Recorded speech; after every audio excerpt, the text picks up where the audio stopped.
Whiskey Galore is set on the lovely island of Toddy. We hone in on Mr. Macroon, who has two lovely daughters, Peggy and Katrina, who hopefully have two very handsome men at their side, George Campbell, my character, and Sergeant Odd, who comes to the island.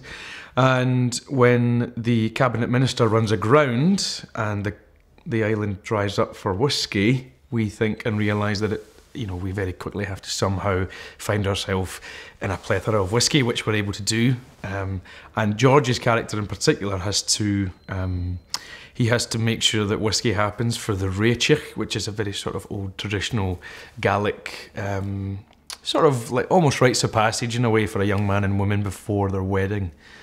And if there's no whiskey, there's no Réitich. If there's no Réitich, there's no marriage. So that has to happen.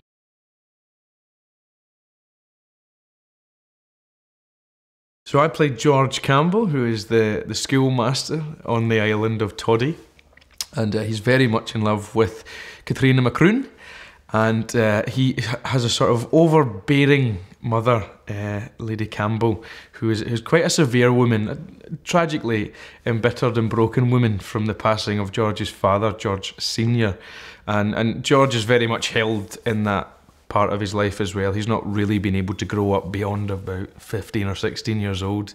Kind of life in a straitjacket, really. And so his whole movement and journey is about breaking free from himself as a younger boy, breaking free from the tragedy of his mother and his father, and falling in love and accepting the love for his beautiful lady Katrina, and then sort of taking the responsibility himself to make sure that whiskey comes on the island, so as that the Réitich can happen, so as that the wedding can happen, and that's him at his sort of happiest point, really.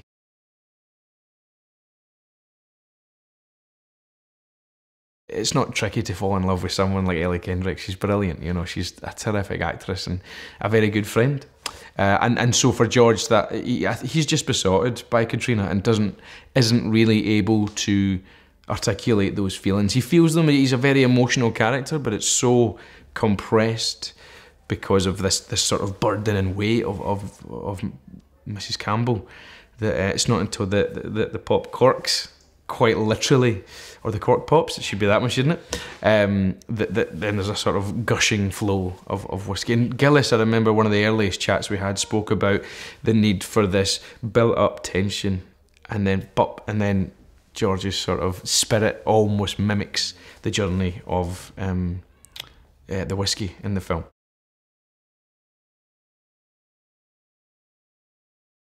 It's a very familiar thing to these people, you know. It's whiskey resonates through your heart and your body, through your pulse, and it really does. So I mean, you maybe, or one does, underestimate the power of whiskey, and I've noticed that a lot. Certainly, you know, in the process of doing this job, how huge a thing and how huge an impact it has on people that spend a lot of time with it.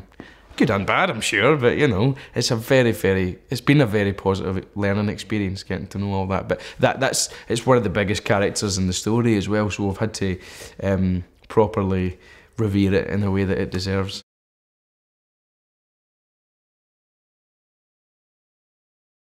I play Sergeant Odd, Sergeant Donald Odd, I believe. Well, he was Sergeant Major Alfred Ernest Odd in the books. So to this day I don't actually know why that change was made, but I'll go with it. Who has previously, it's implied, been posted on the island to help train the Home Guard. And then he's been away in the war and he's fought in the Africa campaign.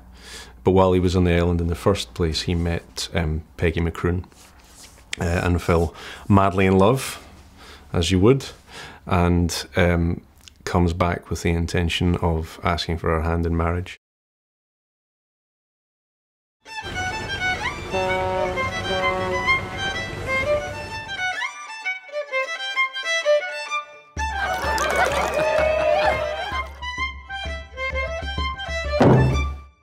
My quota is finished.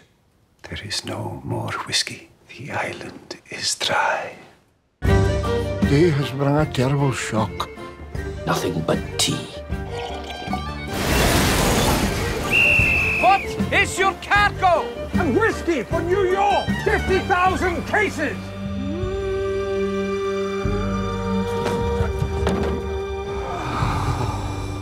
Without the whiskey, you can't have a wedding. Some might say this is blackmail. Ah.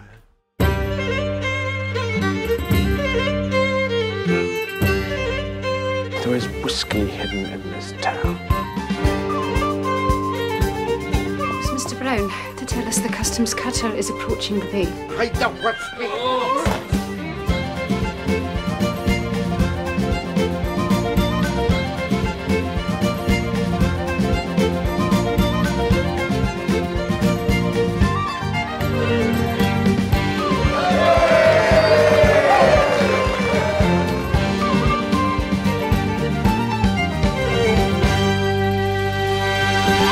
Aye, Father. We love the very bones of you.